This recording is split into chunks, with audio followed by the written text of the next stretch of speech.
এখানে আমাদের সার্কিটটা এঁকে দেওয়া রয়েছে।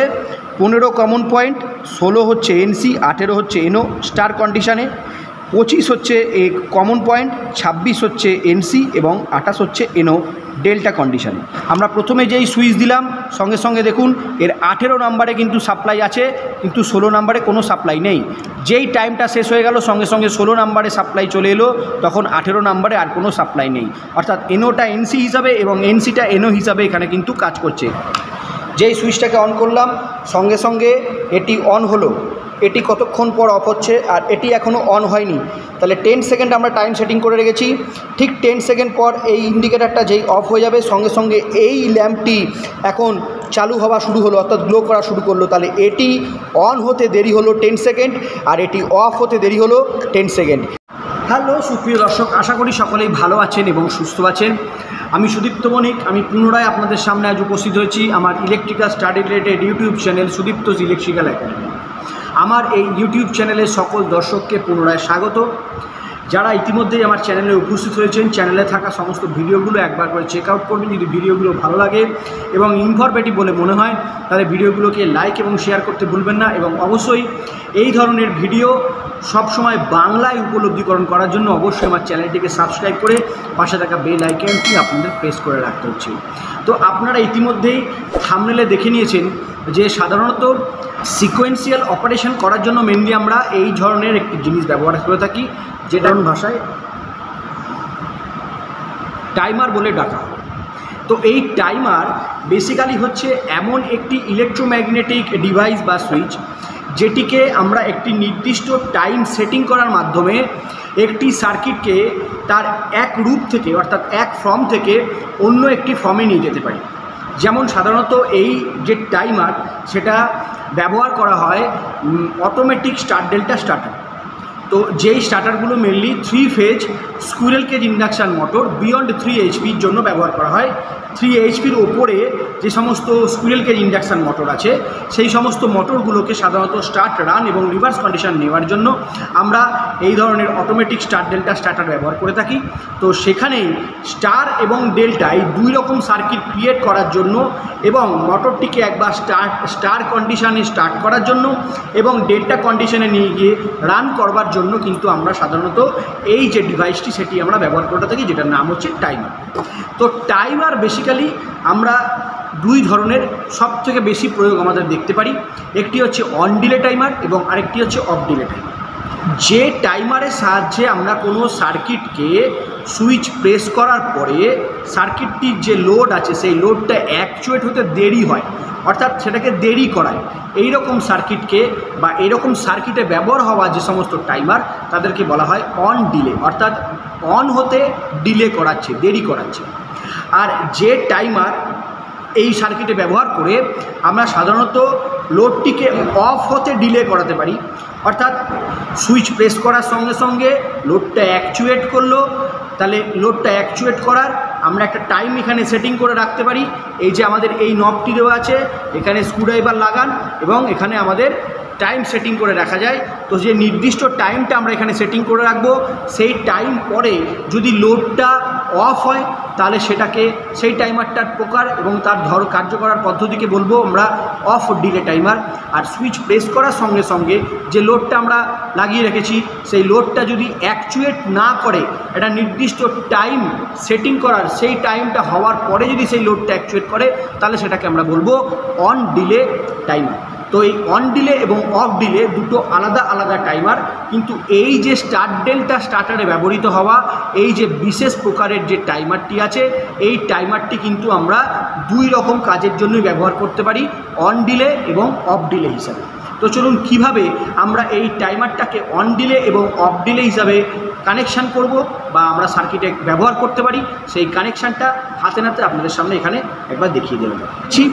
একটি সিলেক্ট কোম্পানির 80 SD একটি টাইমারের মেনলি এখানে অনেকগুলি পয়েন্টই দেখতে পাচ্ছি, 15, 26, 16, 28, 18, A2, A1 এবং 25। তো এই A1, A2 এই দুটো পয়েন্টে সাধারণত A1 এ ফেজ, A2তে নিউট্রাল দিতে হয়। 15 হচ্ছে এনও এবং এনসির কমন পয়েন্ট, A1 থেকে 15-তে লুপ দিতে হবে। আর যদি 25-এ আমরা লুপ দিয়ে রাখি তাহলে 25-এর এনওএনসি হিসাবে 26 এবং 28 কাজ করবে। এখানে আমাদের সার্কিটটা এঁকে দেওয়া রয়েছে। 15 কমন পয়েন্ট, 16 হচ্ছে এনসি, 18 হচ্ছে এনও স্টার কন্ডিশানে, 25 হচ্ছে এ কমন পয়েন্ট, 26 হচ্ছে এনসি এবং 28 হচ্ছে এনও ডেল্টা কন্ডিশানে। তো আমরা স্টার কন্ডিশানেই এখানে এটাকে অন ডিলে এবং অফ ডিলে দুই হিসেবে ব্যবহার করতে পারবো। তার জন্য আমাদের প্রথমেই যেটা করতে হবে, আমাদের যে ফেজ ওয়্যারটি আছে সেই ফেজ ওয়্যারটিকে আমরা নেব এবং তার সঙ্গে আরেকটি ছোট্ট ওয়্যার এখানে কানেকশান করে নেব। টুইস্ট করিয়ে নিয়ে আমরা এখানে A1-এ এটাকে কানেক্টেড করে নেব।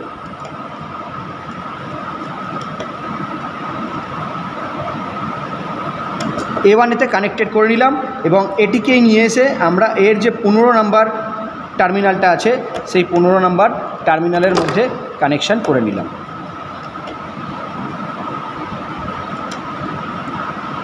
পনেরো নাম্বার টার্মিনালে কানেকশান করে নিলাম। তাহলে আমাদের কানেকশানটা কীরকম হলো, বাইরে থেকে ফেজ ওয়্যারটা এলো, A1-এ ঢুকলো, A1-এ ঢোকার পর সেখান থেকেই আমরা লুপ দিয়ে নিয়ে এসে 15 নাম্বারে কানেকশান করে নিলাম। এবার আমাদের এখান থেকে A2-টা সাপ্লাই দিতে হবে, অর্থাৎ A2-কে আমরা কি সাপ্লাই দেবো, আমাদের এখান থেকে নিউট্রাল সাপ্লাই দেবো। তাহলে A2-র যে টার্মিনালটি আছে সেটা একটু লুজ করে নিচ্ছি, এখান থেকে এটাকে নিউট্রাল সাপ্লাই দিয়ে রাখছি।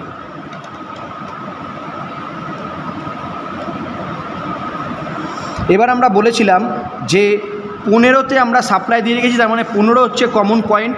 তাহলে 15 যদি কমন পয়েন্ট হয়, এখানে দুটো পয়েন্ট কাজ করবে, একটা হচ্ছে 16 এবং একটা হচ্ছে 18। 16 পয়েন্টটা হচ্ছে এনসি পয়েন্ট এবং 18 পয়েন্টটা হচ্ছে এনও পয়েন্ট। আমরা এখানে টাইমার সেটিং করে রেখেছি, 5 সেকেন্ড পর। তাহলে 16 হচ্ছে এনসি পয়েন্ট, তাহলে সাপ্লাই দেওয়ার সঙ্গে সঙ্গে এই যে 16 পয়েন্টটা আছে সেটা কিন্তু এনও হয়ে যাবে এবং যে এনও পয়েন্টটা আছে সেটা এনসি হবে। ফলে এই 18 নাম্বার পয়েন্ট থেকে সাপ্লাই ছাড়বে এবং 16 নাম্বার পয়েন্টে কোনো সাপ্লাই দেখা যাবে না। আমরা প্রথমে যেই সুইচ দিলাম সঙ্গে সঙ্গে দেখুন এর 18 নাম্বারে কিন্তু সাপ্লাই আছে, কিন্তু 16 নাম্বারে কোনো সাপ্লাই নেই। যেই টাইমটা শেষ হয়ে গেল সঙ্গে সঙ্গে 16 নাম্বারে সাপ্লাই চলে এলো, তখন 18 নাম্বারে আর কোনো সাপ্লাই নেই। অর্থাৎ এনওটা এনসি হিসাবে এবং এনসিটা এনও হিসাবে এখানে কিন্তু কাজ করছে। তো আমরা দুটো ল্যাম্প এখানে কানেকশান করে আপনাদের দেখিয়ে দিচ্ছি যে একই টাইমারকে আমরা কিভাবে এনও হিসাবে এবং এনসি হিসাবে কাজে লাগাতে পারলাম। তাহলে এখান থেকে আমরা এই প্রথম ল্যাম্পের একটি টার্মিনাল নিয়ে নিলাম, সেই টার্মিনালটিকে আমরা 16 নাম্বার যে টার্মিনাল আছে সেই টার্মিনালের সঙ্গে এখানে কানেকশান করে নিচ্ছি।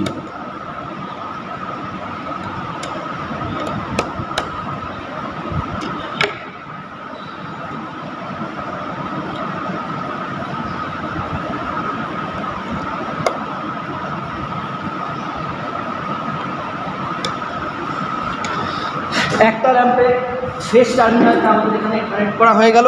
আমরা সেকেন্ড ল্যাম্প হোল্ডার নিয়ে নিয়েছি, সেকেন্ড ল্যাম্প হোল্ডারের আরেকটা ফেস টার্মিনাল আমরা হিসাবে যে তারটিকে বা যে ওয়্যারটিকে বিবেচনা করছি সেটিকে নিয়ে আসতে হবে এবং 18 নাম্বার টার্মিনালের সঙ্গে আমাদের এখানে কানেকশান করতে হবে। দেখুন 18 নাম্বার টার্মিনালের সঙ্গে আমরা এখানে কানেকশান করছি, একটা 16-তে কানেকশান করেছি এবং আরেকটা নিয়ে গিয়ে আমরা 18 নাম্বারের সঙ্গে কানেকশান করেছি।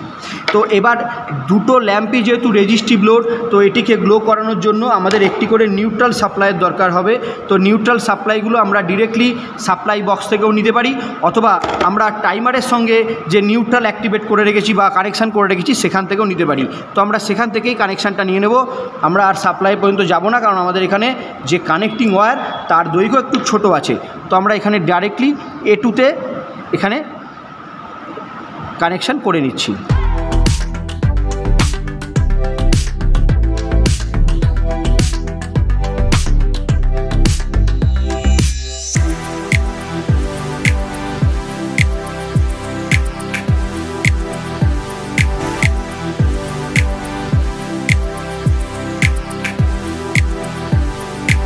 তাহলে আমাদের এখানে কিন্তু কানেকশানটা করা হয়ে গেল। দেখুন এখান থেকে নিউট্রাল এসছে A2-তে, এই ল্যাম্পের একটি নিউট্রাল এসছে A2-তে, এই ল্যাম্পের একটি নিউট্রাল এসছে A2-তে, এই তারটির মাধ্যমে একটি ফেজ কানেকশান হয়েছে 18 নাম্বারে আর একটি এই ল্যাম্পের এই ফেজটি কানেকশান হয়েছে 16 নাম্বারে। তাহলে আমরা এবার এখানে দুটি ল্যাম্প ইউজ করব, একটি LED ইউজ করছি আর এখানে একটি 60 ওয়াটের ল্যাম্প ইউজ করছি, যাতে আমাদের দেখলে বোঝা যায়। তাহলে আমরা এখান থেকে সুইচ প্রেস করছি। দেখুন এখানে আমাদের কাঁটাটাকে অর্থাৎ টাইমারটাকে আমরা 10 সেকেন্ডে সেটিং করে রাখলাম, যাতে আমাদের দেখতে একটু স্যাটিসফাইং লাগে ভিডিওটা। যেই সুইচটাকে অন করলাম সঙ্গে সঙ্গে এটি অন হলো। এটি কতক্ষণ পর অফ হচ্ছে, আর এটি এখনও অন হয়নি, তাহলে 10 সেকেন্ড আমরা টাইম সেটিং করে রেখেছি। ঠিক 10 সেকেন্ড পর এই ইন্ডিকেটারটা যেই অফ হয়ে যাবে সঙ্গে সঙ্গে এই ল্যাম্পটি এখন চালু হওয়া শুরু হলো, অর্থাৎ গ্লো করা শুরু করলো। তাহলে এটি অন হতে দেরি হলো 10 সেকেন্ড, আর এটি অফ হতে দেরি হলো 10 সেকেন্ড। তাহলে এই ক্ষেত্রে এই ল্যাম্পটার জন্য যে সার্কিটটা আমরা ব্যবহার করলাম সেটা হচ্ছে অফ ডিলে টাইমার, আর এই ল্যাম্পের জন্য আমরা যে সার্কিটটা ব্যবহার করলাম সেটা হচ্ছে অন ডিলে টাইমার। অন হতে 10 সেকেন্ড সময় লাগলো, এটা অফ হতে 10 সেকেন্ড সময় লাগলো। আরেকবার দেখিয়ে দিচ্ছি, সুইচ প্রেস করার সঙ্গে সঙ্গে এই ল্যাম্পটি গ্লো করছে। কতক্ষণ পরে এটি অফ হচ্ছে? 10 সেকেন্ড পর। আর এই ল্যাম্পটি এখনও গ্লো হয়নি, গ্লো হতে কতক্ষণ সময় লাগছে? 10 সেকেন্ড। 10 সেকেন্ড পরে এই ল্যাম্পটি এখান থেকে অফ হয়ে গেল, 10 সেকেন্ড পরে এই ল্যাম্পটি এখান থেকে গ্লো করলো। তাহলে এই ল্যাম্পটির ক্ষেত্রে আমরা ইউজ করলাম অন ডিলে টাইমার, আর এই ল্যাম্পটির ক্ষেত্রে আমরা ইউজ করলাম অফ ডিলে টাইমারের সার্কিট। তো এই একই স্টার্ট ডেল্টা এই টাইমারের মাধ্যমে কিন্তু আমরা দুটো টাইমারের কাজ একই সঙ্গে একই সার্কিটের মধ্যে আপনাদের হাতে নাতে করে দেখিয়ে দিলাম। একটি হচ্ছে অন ডিলে আর একটি হচ্ছে অফ ডিলে। তো যদি এই ভিডিওটি থেকে আপনারা ইনফরমেটিভ কোনো তথ্য পেয়ে থাকেন, যদি ভিডিওটি আপনাদের কার্যক্ষেত্রে একটুও সাহায্য করে থাকে, তাহলে ভিডিওটিকে প্লিজ এড়িয়ে না গিয়ে একটি লাইক এবং একটি শেয়ার করতে ভুলবেন না। কারণ আপনাদের এই লাইক শেয়ার করার জন্য কিন্তু কোনোরকমভাবেই সাবস্ক্রিপশান নিতে হচ্ছে না, শুধু উংলির একটা সব টাচ করলেই কিন্তু আপনারা চ্যানেলটিকে সাবস্ক্রাইব করে ভিডিওটিকে লাইক এবং শেয়ার করে দিতে পারেন। কিন্তু আপনাদের এই ছোট্ট লাইক এবং শেয়ারটা কিন্তু আমাদের কাছে অনেক অনেক বড় ধরনের মোটিভেশান, এবং যেই মোটিভেশনের জন্যই কিন্তু আমরা এই এত গরমের মধ্যেও এত ঘাম সহ্য করেও সমস্ত পাখাগুলো সমস্ত অফ করে দিয়ে এই গরমের মধ্যেও কিন্তু যাতে নয়েজ না আসে, আপনাদের যাতে শুনতে অসুবিধা না হয়, সমস্ত কিছু মেনটেন করে প্রত্যেক দিন আপনাদের জন্য এরকম ইন্টারেস্টিং সমস্ত ইলেকট্রিক্যাল স্টাডি রিলেটেড ভিডিও নিয়ে আসতে পারি। দেখা হচ্ছে পরের দিন, অবশ্যই দেখা হবে অন্য কোনো রকম ভিডিও নিয়ে। ততক্ষণ পর্যন্ত সকলেই ভালো থাকবেন, সুস্থ থাকবেন এবং সকলকে ভালো রাখবেন। নমস্কার।